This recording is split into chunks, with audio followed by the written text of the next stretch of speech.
So what's up mga homies? So dito na naman tayo sa Notorious Motorsports. So may mga Burmans promo tayo. So kasama natin si Sir, ano name mo sir? Michael po. Sir Michael. So Sir Michael, taga saan kayo Sir Michael? Taga BF Homes lang po. BF Homes, okay.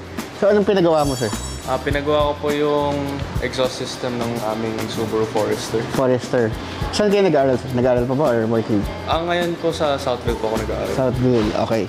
So eto sir, ang ginawa natin dito is headers, intake, J-pipe, tsaka yung exhaust niya. Okay, so ano bang gusto niya maging tunog ng kotse natin? Yung tina-target naming sound is medyo bassy na matulin, no? matulin. Okay, so pakita ko lang sir yung ginawa. So itong Forester, ano yung model nito sir? 2013. 2013. So itong Forester is 2013. So nilagyan natin ng dalawang HKS muffler. So ang ginamit natin pipe is 2.5 pipings dahil naka-turbo siya. So syempre ang requirement natin dito, bumilis pa rin yung kotse. So ayan, makikita nyo, naka-symmetrical siya. Yan. Tapos ito, may resonator pa rin tayo para sa back pressure tsaka para sa tunog ng kotse. Tapos ilagay natin ng flexible pipe na 2.5 din para maiwasan natin yung vibration. Tapos ilagay tayo ng J-pipe. Pinag-combine natin yung 3-inch tsaka yung 2.5. Kasi turbo to. So dito, nagtanggal tayo ng catalytic converter. So ang nilagyan natin siya ng equal length na headers. So bakit siya equal length? Kasi pag turbo, normally, killer B design yung ginagawa natin. So, ayan yung kinabit natin na headers. So naka equal length na header siya. Tapos naka J-pipe, tapos naka exhaust, tapos naka dual free flow, and naka air intake. So, ngayon, pakinggan natin kung may tunog niya.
Sa ginawa natin ng headers, intake, exhaust. Apakaganda kuya, apaka-premium nung tunog niya nung hataw. Nakuha naman natin yung tunog na gusto mo. Oo. Eh yung hataw, okay naman. Okay. 100%. Thank you.